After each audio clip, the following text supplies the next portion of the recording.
Tamara se promenait dans le parc en rentrant du travail. Ses sacs étaient lourds et elle s'est assise sur un banc pour se reposer un peu. Il faisait si frais, si calme et si paisible.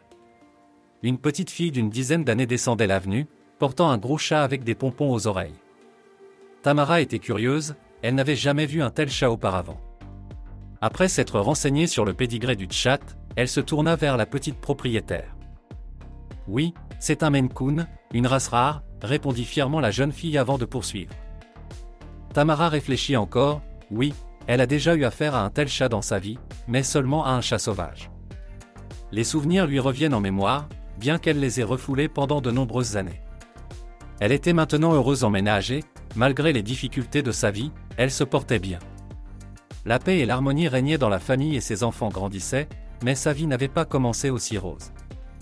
Tamara était très jolie, des yeux bleus brillants, de longs et épais cheveux bruns que sa mère avait tressés en nattes serrées. Elle est née dans une famille aisée et ses parents adorent leur fille unique. Les parents de la petite fille sont des hommes d'affaires en devenir. Comme ils étaient souvent absents, l'enfant a été élevé par une nounou. Elle était la seconde mère de la petite Tommy et sa marraine. Lorsque Tina a 7 ans, une tragédie survient dans sa vie, ses parents se rendent dans une autre ville pour affaires et ne reviennent pas. Ils ont eu un accident, mais la petite fille a eu la chance d'être accompagnée par une nounou. Cette femme n'a pas permis qu'elle soit placée dans un orphelinat et a adopté l'enfant parce qu'elle n'avait pas d'autres parents proches. Parfois, la petite fille demandait des nouvelles de ses parents, mais Vera Ivanovna répondait toujours. Ils sont au soleil dans le ciel, mais ils sont toujours là pour prendre soin de toi. C'est sur ces mots que la femme embrasse sa fille. Le temps passa et, à l'âge de 18 ans, Thomas s'était épanoui, ressemblait encore plus à Croc et était la fierté et la joie de Vera Ivanovna. Il réussit bien à l'école et obtient son diplôme avec mention.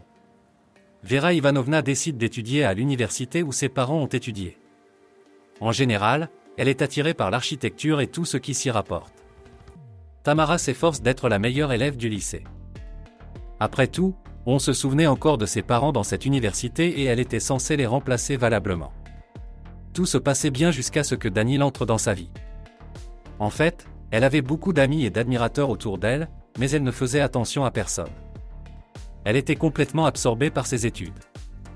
Danja était le fils d'un riche fonctionnaire local. Le jeune homme était habitué à obtenir tout ce qu'il voulait. Cette fois-ci, il voulait Tamara. Mais la jeune fille, malgré sa beauté, n'était pas du tout frivole, mais plutôt trop sérieuse. Des cadeaux coûteux, d'énormes bouquets de fleurs et de nombreux compliments ne pouvaient pas faire de mal. N'importe quelle autre fille serait tombée à ses pieds, mais pas Tamara. Il fit de son mieux pour persuader la jeune fille et fut rejeté. Mais ses refus ne font que le pousser à aller de l'avant. Pendant 6 mois, cet amant ne lâcha pas la jeune beauté. Et celle-ci céda. Mais la jeune fille posa des conditions, d'abord le mariage, puis tout le reste. Bien sûr, Daniel ne pensait même pas au mariage.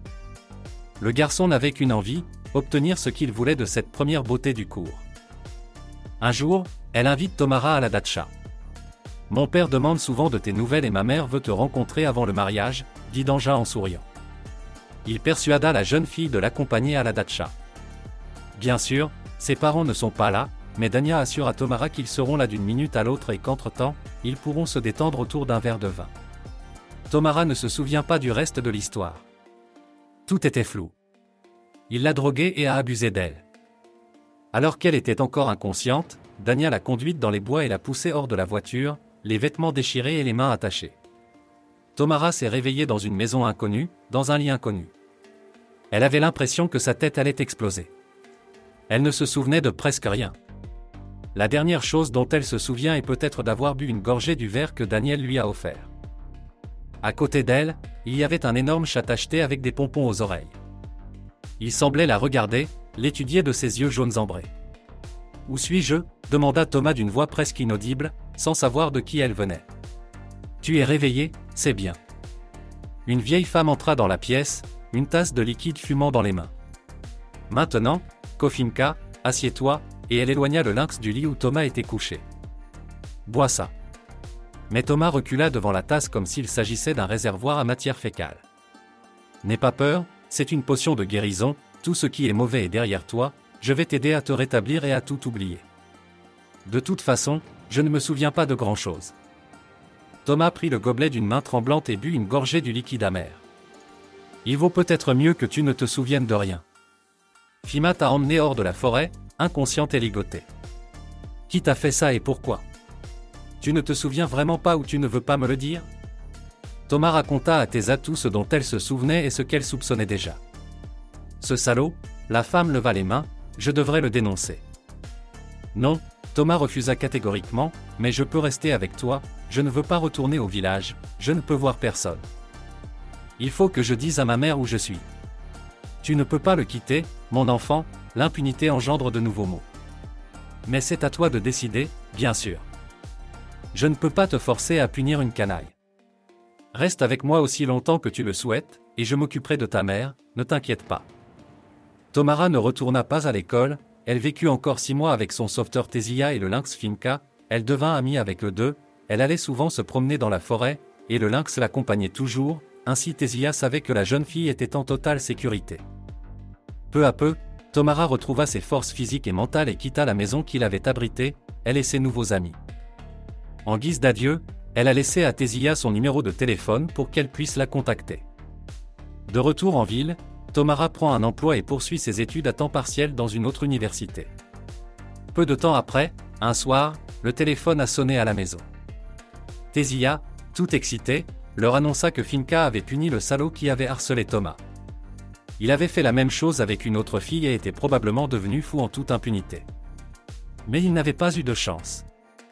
Cette fois, il rencontra Finka dans la forêt. Elle lui donna une bonne correction. Le chat sauvage l'a tellement mordu que je doute qu'il soit à nouveau attiré par les filles, même s'il se fait recoudre à l'hôpital. S'il lui en reste, et sera-t-il un jour capable d'autre chose? Tomara se réveilla de ses souvenirs. La fille au chat lynx était partie depuis longtemps, elle rassembla ses affaires et se dépêcha de rentrer chez elle pour retrouver sa famille.